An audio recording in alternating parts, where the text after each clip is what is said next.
What's going on, everyone? Welcome back to another episode of AKP Sports Talk. It's been a while. It's been a few weeks. Life got in the way for both of us, but we're back and ready to get back into the groove of all these episodes. How are you doing, Korea? First off, I'm doing way better.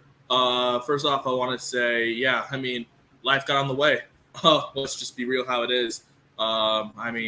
Obviously, first off, congratulations to you graduating again, and then, just life over here in Spokane, Washington, got a little in the way, and work, and then just trying to find a place. It just got in the way, so. Just want to take this little opportunity just to kind of clear up things. Yeah, life got in the way. Currently, I'm in my new place. This is my apartment. I'm in my new place. I obviously am stable on my job. Things have now cooled off to a point where I can finally get back into this because obviously this is something that we've been dedicated so long for this. It's already been since February and it's already June. It's crazy how time flies. That we've been doing this, but yeah, now you're dealing with something, so it's just life happens, but you just gotta keep taking it day by day. But yeah, just wanna kind of clear things up on my side. Why why I've been MIA for a while, right, Ari? Yeah, I'm just getting over COVID, so I'm still a little congested and all that, but we're still here to do this episode and get it back in. I think this is episode 40 for us, so Look at now that, we'll big 40. yeah, so now we'll get back into our at least 3 episodes a week, hopefully moving forward. So now we'll get back into the positive of things, and your Golden State Warriors winning NBA Finals. What was Game 6? Was a few days ago, I want to say now. Warriors winning 6 games, 4-2. Obviously, there's Celtics like Game 1, and they went up 2-1, and there's lots of talk about them taking the finals, and then we just saw the Warriors turn it up in games 4, 5, and 6. Celtics can't lose 2 in a row. They can't lose 3 in a row, and then we saw what happened. Curry first Finals MVP. That was kind of the one thing not on his resume that we were kind of waiting to see. Andrew Wiggins, had a really, really good series, and I feel like if he had a big Game 6 and Curry struggled again in Game 6, he might have gotten that MVP, but Curry's 34 points kind of solidified himself as the MVP.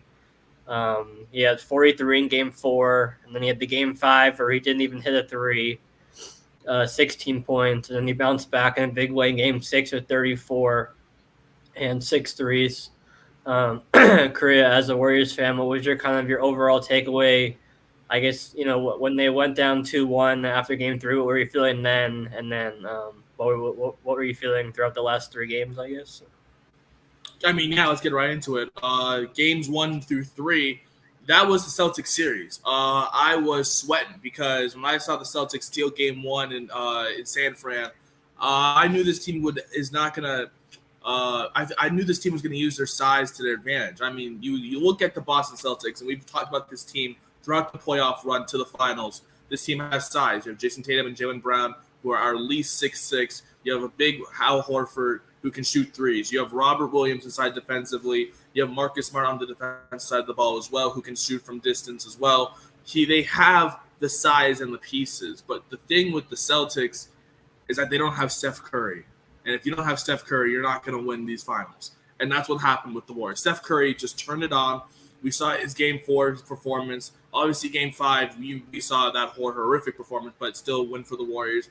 And then Game 6, the cementer, the series ender, and cementing his legacy as I think a top 10 player in the National Basketball Association. When we look at Stephen Curry's ability to shoot the ball, this man has never missed. It's crazy, and he's so young still. Like he's in his mid-30s, but still, like, he has a long ways to go, and it feels like he's not regressing anytime soon. I feel like he's peaking right now. I feel like people say he's peaked back in 2016, but I think right now, I think he's hitting his stride. I think he's in the best shape of his life. I think he's playing the best basketball he's played in a long time. But when you're talking about this whole finals as a whole, this was the Celtics series. The Celtics had this series in the bag. Heading into Game 4, I had so many nerves racing through me because this was in Boston. This was right after the game where Clay was talking about how the fans were disrespectful. This was right after Draymond, and his whole family were just going at Boston fans. And so Boston had all the momentum. Boston literally could have just gone up 3-1 easy. We come back to the Bay, they could easily take that in 5. But Steph Curry didn't give up. This team didn't give up. And that's why this has been one of my favorite Warriors team to watch, because of the fact that we did this without KD. Like, people have been clamoring us for not being able to win a championship without Kevin Durant since 2018. 2019, we came up just a bit short. 2020, we were out of the playoffs. 2021, we just barely missed the playoffs. And now in our first full season with the big three-headed monster in Steph Curry, Klay Thompson, and Draymond Green, we win a championship alongside Jordan Poole. Now, we head into the offseason, and you bring up the Kevon Looney point. And the thing about Kevon Looney that is tricky for me is I just don't really see any much more value other than the Hornets and Kings. I mean, when you see a Kevon Looney play, he does have that interior presence, right? He is a big body, but he's not going to be able to go against, the Joel Embiids or the Nikola Jokic in series and game deciding series. Where we've pretty much evidently seen that Kevon Looney is pretty much expendable on this Warriors roster. Warriors still trying to find that big man that they really need, a big elite defender big man. So I think Kevon Looney going somewhere else, I feel like that's pretty evident. But I just don't see him really getting any kind of bag or like that. Obviously, get his bag this year, obviously, after coming off a championship win. But in terms of future, I mean, when you really think about like anyone else, like in the NBA that can do what general managers and coaches expect for them, but do it better. Like, that's why you have so much trade interest in Rudy Gobert right now, because he's one of the best defensive elite centers in the game right now. But obviously, there's been times where that's been in question. But for Kevon, I think definitely the Hornets will definitely try to make. I think the Hornets would be a better situation for him, just because the Hornets aren't really looking for that much offense, and Kevon Looney does not bring that much offense to this team, especially this Warriors team. He always was kind of more of a defensive presence, and that's what the Hornets need. They need all the defense they can bring, considering they made the play-in once again, but the reason they got bumped out is because they can't play defense. So in terms of Kevon Looney, I think the Hornets would definitely maybe push for him. But the Hornets, I mean, they got to move fast. We'll talk about it why later, but yeah, Kevon Looney, definitely could see him going to the Hornets or Kings. But for the Warriors, I mean, I called it. I said this was going to happen. I said I even called Jordan Poole just becoming that guy. I said 2020 and 2021 seasons were for Jordan Poole to develop his shot. We saw it in 2020 when he was a rookie. He wasn't shooting the ball well. His sophomore year, he was paired with Steph Curry. He was improving, but he wasn't that guy yet. And then this is the year where he became that dude. And now he's playing himself into a contract situation where he could be getting a max deal. And I really do believe so. So, yeah, Warriors, definitely a successful season. I'm very pleased, obviously, as you can tell. And, yeah, they're definitely going to be contenders next season, depending on how this free agency period shakes up and depending on what the draft looks like. We'll get into that a little later this week. But, yeah, definitely I cannot complain about my Warriors. And for Kevon Looney, he can get his bag somewhere else. I know the Warriors are definitely going to be looking for someone a little more offensive inside, who can go one-on-one like those with Nikola Jokic and those centers who can score well like Bam Adebayo and them. Yeah, well, I mean, the hope is that they already have that guy they can rely on in Wiseman. If he can, come back healthy next year. I think I saw that he's like 90% going to play in the summer league next month. So yeah, the fact that the Warriors dominated like they did from the back half of that series against the Celtics, and they didn't play Wiseman after he was hurt. They didn't even really play Kuminga at all. They didn't play Moody at all. So their two first round picks from this past year, they basically were non-factors, and then Wiseman from the year before. So it's like they still have all this young talent, and then obviously Poole's only going to get better too. So it's like they had a really good mix of veterans who have been there before and the youth. I think Otto Porter's also gonna be a free agent, but he's expendable at the end of the day. But yeah, I mean, you have to feel good for Clay coming off the back-to-back brutal injuries, and for him getting back there. Wiggins was definitely. I mean, even though Curry won Finals MVP, Wiggins was the most consistent. I feel like in the series for the Warriors, both guarding Tatum, rebounding, scoring a little bit as well. But going over to Tatum, it definitely seemed like something was wrong with his shoulder. Like, credit to Wiggins with his defense, but Tatum was airballing a lot more than what he usually would. So it'll be interesting to see if, a report comes out of him undergoing surgery on the shoulder, this offseason, something going on. I think it was one of his, I forget which game it was, but one of the games he drove to the hoop and you could see him like holding his shoulder. So, he's getting a lot of slack for his finals performance, Tatum is, but I feel like something definitely was wrong with him in this series. But yeah, Jaylen Brown really stepped up big time as their dog in this series. I think he had 34 in that game 6, and he had a bunch of really good scoring games. He was really their go-to scorer for most of the series.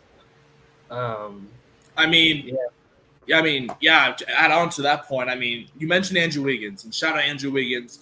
I've hammered this guy early. You've seen me say this man should not be an all-star starter when he was putting up mediocre numbers throughout the first half of the regular season, but obviously his evaluation or his evolvement into a two-way player that he is now proved evident. I mean, the reason where people were saying, Andrew Wiggins is overrated because of his all-star starter appearance, and then he became so underrated where he had to flow back up, and then look at that. Now he literally is won his first championship. Shout out to Andrew Wiggins. That man definitely deserves it. If anyone deserves it, it's Andrew Wiggins. But then you mentioned other guys on our bench like Kuminga, Moody, who didn't even get to see that much playing time in these finals. You mentioned Wiseman. Wiseman is a tricky subject for me just because this man has not played a single minute in the seasons that I remember. The only remember games I remember seeing is like that early 2020 season. Like that was the only time I got to see James Wiseman really play the basketball he plays. So I gotta hope. And you mentioned the reason the Warriors took him at 2 is because he is that fit at center that the Warriors definitely need.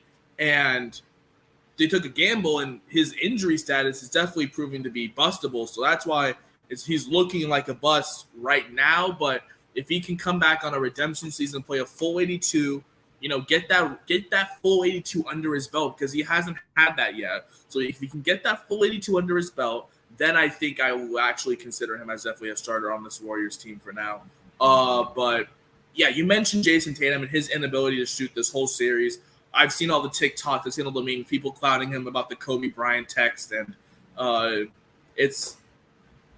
feel like Jaylen Brown had to step up, and I feel like because Jaylen Brown stepped up, now people are looking at him as a one option instead of a 2, because Jason Tatum is definitely that one option. We saw his run throughout the playoffs just absolutely beat KD and Kyrie in the Nets round 1, and then round 2 they beat the defending champs, and then round 3 they beat Jimmy Butler in Miami, and then they get to the finals, and then I feel like maybe they just put off a little bit of the gas after that game 3, because I think the Celtics had all that momentum heading into game 3, and then all of a sudden they just pulled back. But I believe Jason Tatum there's something wrong. I feel like I remember that layup that you did talk about when he was driving into the lane, and I did see he was really grimacing. He was grabbing that shoulder. I think there was some shoulder damage, so I wouldn't be surprised either if I see a report coming out maybe sometime in the offseason, maybe in a month, that Jason Tatum's going some kind of unsuccessful surgery, hopefully on that right shoulder or whatever shoulder it was. I believe he was right. But yeah, this Warriors team definitely a contender next year. I believe the Celtics are maybe just one more piece away, honestly, or maybe 1 year away. I just feel like the inexperience got to them, because obviously this Warriors team has been there. Meanwhile, this Celtics team, none of those teammates have ever been to a finals like together. and that got to them. And this Celtics team, you mentioned, like, they didn't lose 2 back-to-back games, on that route, and then they're up 2-1, and then all of a sudden, see, the series is over in 6. So, but yeah, shout out to the Warriors. I know they're partying today. I know Clay is having. I mean, I just saw on a word that he just dropped his championship ring. So it's Klay Thompson, fellas. he's back again. But yeah, shout out Clay. He definitely deserves it. You mentioned after that ACL and meniscus injury in consecutive seasons to finally come back fully healthy, play with his boys, and get that championship. And, prove all the haters wrong. Great story out of there. So yeah, definitely love to see the Warriors hoist the Larry O'Brien Trophy this year. It was definitely close to what I feel like was a pretty good overall NBA season. Sad that the NBA came to an end, but we still, before you know it, we'll be at the draft this week, summer league, and then we'll be at preseason. So the offseason goes by pretty fast. We'll stick with the trades, and we'll go to the Christian Wood trade about a week ago, which was kind of shocking. I feel like it kind of came out of nowhere, but the Rockets sent Christian Wood to the Mavericks for the 26th pick in this upcoming draft in the first round, and a slew of, end of the bench players: Boban, Sterling Brown, Trey Burke, and Marquise Chris. So, when I first saw this, I think when most people first saw this, they were like, "That's it for Marquise Chris," or "That's it for Christian Wood." But he's in the last year of his rookie deal, and the Rockets know that they can kind of count on Sengun as the center moving forward. So I think they're just kind of getting something for him so that they wouldn't have to pay him, because they're probably going to lose him anyways after this upcoming year. So just kind of getting something for him, I think, is why they made this move. But I really like the fit of Christian Wood next to Luka in Dallas. I think it's going to look really good. It's going to be. I mean, they had Porzingis at center for a while, but and that didn't work out. But I feel like Wood and Lucas, just their the pick and roll chemistry is going to work a little bit better, just because we've seen Porzingis. Wood can play both inside and outside, whereas Porzingis, I don't know, it just seems like inside he just hasn't really worked out as well. He's more of an outside, stretch forward type of player, and Wood can play that role as a stretch forward, but he can also kind of play inside as well. So yeah, Curry, what was your thoughts on this trade? Yeah, I knew Dallas was going to be pretty aggressive in finding a big center this offseason. I guess they were really, really aggressive when they decided to trade for in division, ironically, in the same state, trading for Christian Wood, literally just a few miles up in Texas for all those players you mentioned, along with that first-round pick for this coming draft. Look, I feel like Christian Wood's name has definitely been mentioned a lot in that trade deadline, along with Gobert. As a big man, that's definitely needed to be in a new situation, especially because Houston, they're rebuilding, and then you have Utah, which is about to rebuild. So I definitely believe that this Christian Wood trade is good for this Dallas Mavericks team. That this is what they needed. You mentioned you can now have someone who can have that pick and roll option with, who can actually give you offensive numbers compared to Dwight Powell, who's been pretty how do we say this ineffective throughout the playoffs against the Warriors, especially, and that pretty much got exposed. So that's why Dallas is definitely going full force in this, and I think this is a good trade for Dallas. They are trending toward win now mode, and I feel like with this trade, I feel like it's just cementing them that, okay, Dallas is for real. You better watch out for this team next year, because they're going to be coming for people's necks in this league, and I feel like Dallas trading for Christian Wood is definitely good. It gives Luka another option inside as well. Christian Wood, very good player, but obviously you could say that his numbers are a little inflated because he was playing for Houston. Houston it's Houston. They're in a rebuilding phase as well. So, but speaking about Houston side of this, they get a first round pick. They get good veterans in Boban, and they get Trey Burke, and then they also get Marquise Chris. So they get some good pairings along with that young core that they're building. The thing about Houston is interesting because obviously there's the whole Kevin Porter Jr. situation. It looks like there's just so much disgruntled, I don't know what you call it, just disagreements between Kevin Porter and the team, obviously with Kevin Porter not showing up or whatever.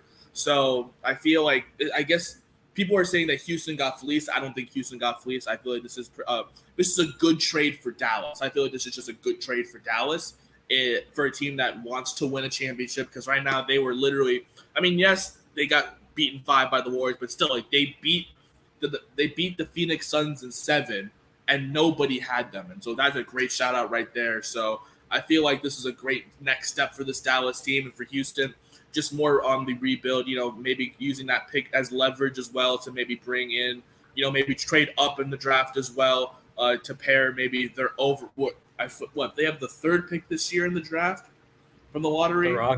The Rockets? Yeah, what pick do they have? Yeah, the Rockets have 3, yeah. Yeah, I thought that. So they maybe can use that 26, maybe trade up, maybe into the lottery, or, maybe try and use that as leverage since they now have 2 firsts. So definitely a good trade for Dallas. Yeah. So we'll get more into the NBA draft talk on Wednesday ahead of the NBA draft on Thursday.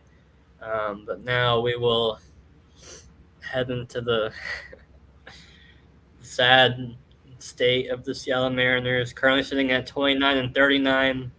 Just lost 4 or 5 to the Angels, who I believe hadn't won a road game in like a few weeks or a month before that. They were doing bad, and then now it's like if you're a team that's not in a good, if you're a team that's struggling, just head out to Seattle and play the Look, that'll turn your season around.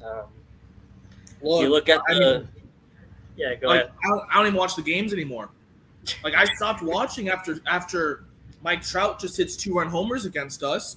And that's all he did. He drove in 10 RBIs off of 5 homers in 5 games against us. What else do you do? It's just another disappointment, but I'm not going to be sweating too hard. I am nervous. I feel like playoff hopes are kind of turning a little more and more bleak. But Playoffs. like I said, there's plenty of season left. We still haven't even reached the All-Star break. Mariners could, potentially be in a trade.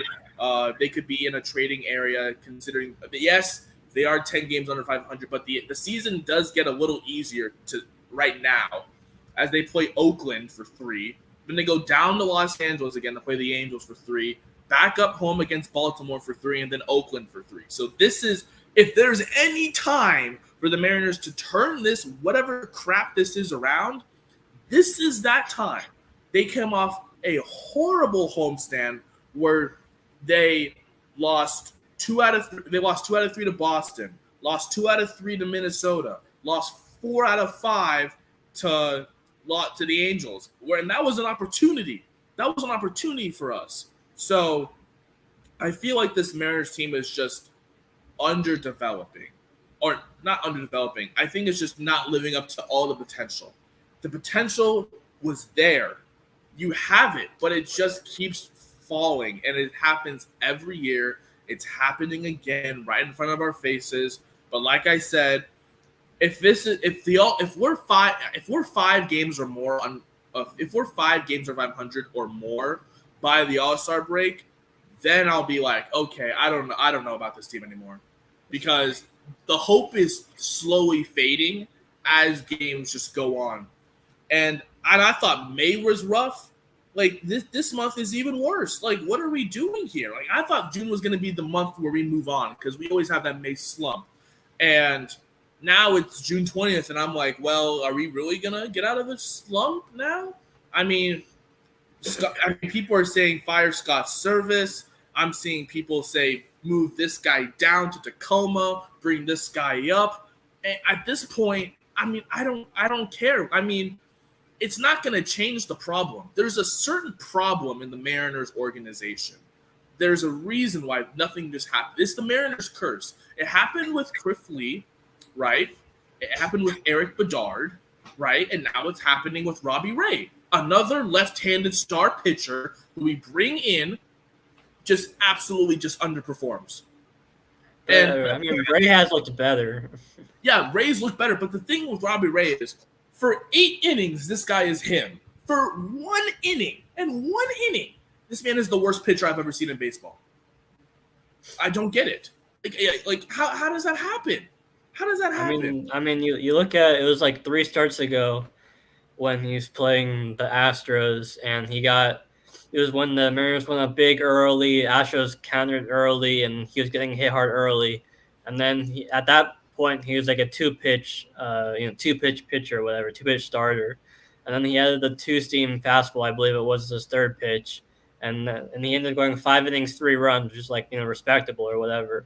And now he's gone 7 shutout against the Red Sox, and then he took a no-hitter into the 7th against the Angels. So the hope is that this 2-seam fastball he's added that makes him a 3-pitch pitcher instead of a 2-pitch, adds to his arsenal or whatever you want to call it.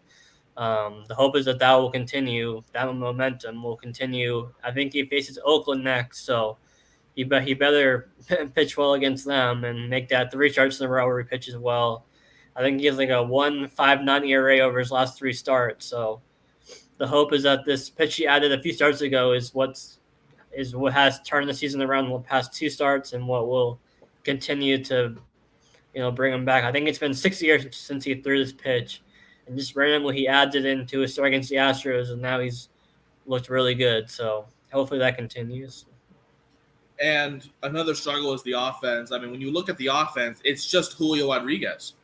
That's the offense. And Ty France. It's just him and Ty France. J.P. Crawford was there. Now, obviously, he's not there, but that's another story. But when you look at the Mariners offense, it's only 2 men that you only see consistently hitting the ball well. And that's Ty France, who I think is one of the best first basemen in MLB right now. I definitely will say that. And I definitely say that he is the best first baseman in the American League. And I think that he should be the starter for first base for the All-Star game.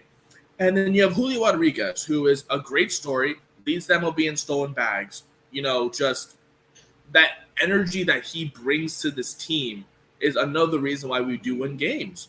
The energy he brings is just electric, right? Like, let's be real about it. He brings that energy in, right? And it just feels like this team was deflating right in front of him. I mean, we've seen Winker's stats. They're just getting worse and worse. Eugenio, he can't do it anymore. He feel like he put the team on his back, but he can't do it anymore. This team just doesn't know the identity is lost with this team. And now with all these injuries and it just feels like it feels like this team doesn't know what they're trying to do right now. And that's a reason why I'm not watching Mariners baseball right now. This lineup every day is something. This lineup fluctuates every single day. And that's why, because it's just something different, because we don't know what to do. Like, if we knew what to do, or we had an idea of how we were going to set this lineup every day, then I'd be intrigued. But when I see J.P. Crawford hitting the 4-hole sometimes, or sometimes I see, like, Eugenio, and I don't know why. Like last year, it was working so well hitting him leadoff. Like, I don't know why. Exactly. I don't know what Scott Service is doing. That's why people are claiming for Scott Service's job, because he's just trying everything to, fix this team, and nothing is working. And here's a stat: the last 9 games, the Mariners starters, which this includes Penn Murphy, who was like the opener starter the other on the game 2 of the doubleheader. The last 9 games, the Mariners starters ERA is 1.76, and they've won 2 games in that 9. They're 2-7 in those 9 games, with the starters having a 1.76 ERA. So it's like, and they're tied and they're tied for 4th in quality starts. So it's like the pitchers are doing their job. The bullpen's coming together after a rough start. Like, they're doing a lot better. Yeah, it's just you look at the guys that they're counting on everyday players. You have Frazier hitting 227. Suarez at least has the 12 home runs, but still 227, 92 strikeouts. Winker 209. Like they had, I forget, it was one of the, like a week ago or 2 weeks ago, they had like a 5-9 of like Toro, Raleigh, Moore, Trammell. Like, it's like it had to be like the worst 5-9 in like MLB history. Like, it's and like obviously they're missing Lewis and Haniger big time, but it's like still you have to, you knew that they were both dealing with injuries in the past, so you have to build the depth to be able to cover that if they did get hurt. And clearly the depth that they built in this offseason was just not enough. So yeah. And then you also mentioned remember in that Jesse Winker and Eugenio Suarez says we traded for Jesse Winker. Eugenio Suarez we took in because of his fat contract, and he's doing better than Jesse Winker. That is the problem with the Mariners. Jesse Winker is just so underperforming right now, and he knows he's underperforming. And I think he's in his own head, just like Jared Kelenic was. And that's why we sent him down. We can't send Jesse Winker down. He just needs to fix whatever the hell is going on with him. But that's what this team is right now. This offense is just 2019 Mariners classic. What? Just don't hit the ball. Have your pitchers go quality starts, 6-7 innings plus. Give up a few runs maybe. Quality start. They're hitting like 150 with the bases loaded too. It's like they put runners on third base with less than 2 outs and just the offense has disappeared. Well, this is 2019 all over again. The offense does not show up, right? And then the pitching in the bullpen actually has a very decent season, and that's what they're having right now. I love this. This bullpen is finally figuring their stuff out. Took a while, but they're finally figuring it out. And then this rotation is now flourishing. You mentioned under 2 ERA in the last 9 games for this Mariners team. And why are we losing? Why are we losing? We only get 2 hits against the Angels yesterday. 2? What is this offense? Shut out 4 of the last 9 games or something like Where's that. Exactly. Where's this offense? Literally, Trout hits 2-home run early off Gilbert, and then it's and then what comes to mind is just the game's over, even though it's the 4th inning. It's you can't score. We can't score 2 runs. Literally all this weekend, I saw Mike Trout hits the 2-run homer against Gilbert pitching by the 3rd inning. I'm well, we're losing this game. Yeah. And I had hope after we won 8-1 on Friday. I had hope. I was okay, the offense is back. Let's see what they can do now. Literally nothing the rest of the damn weekend. What a shame. What a shame. If they don't get their shit fixed by this week, because they're playing Oakland. We're in Oakland. There's nobody there. No disrespect to the Oakland fans, but they're in a strike right now, so it's okay to say this, but there's nobody there. There is no excuse for the Mariners to lose a series on the road to the Oakland A's right now.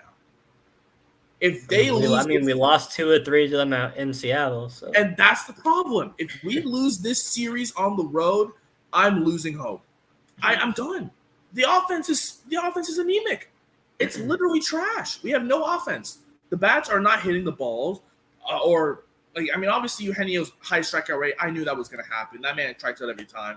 But Winker, Frazier, Julio's trying. France is doing a great job. Why is JP hitting the 4-hole? Why is our 5 through 9 absolute garbage?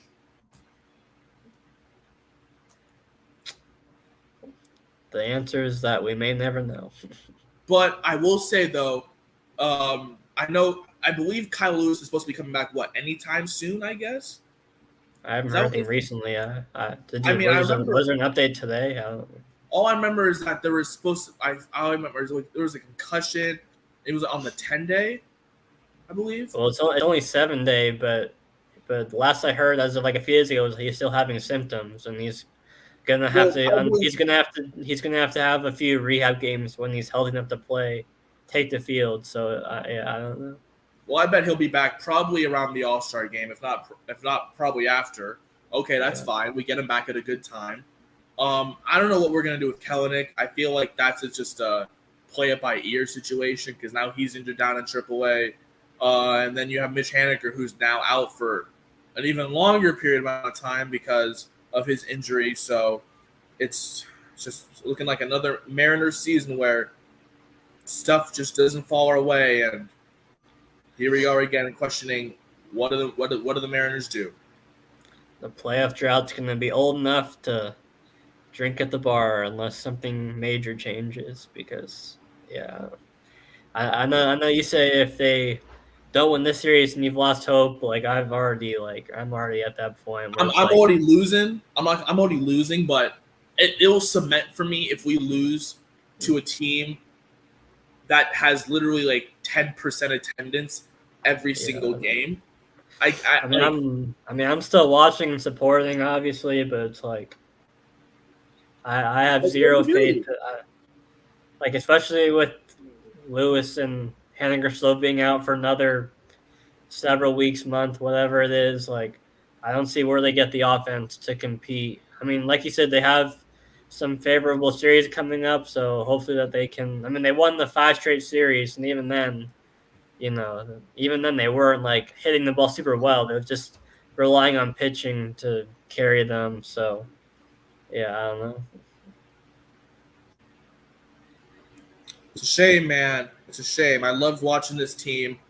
I'm a big Marin fan. So are you. We know this, but it's a shame that after last offseason too, where we bring in all these big names, Robbie Ray, Adam Frazier, Jesse Winker, Eugenio Suarez, and people are saying, oh, this Mariners team can win 90 games. And we're sitting at the end of June now, about almost 70 games, and we're 10 games under 500, 29 and 39. It's like, what else does this team need? We got in the help. What more do you need to do? It's got to perform on the field. That's the bottom line. I think that will do it for this episode. Thank you all for tuning in. Wednesday will be all about the NBA draft, which is on Thursday. And then Friday, we'll get into more NFL talk.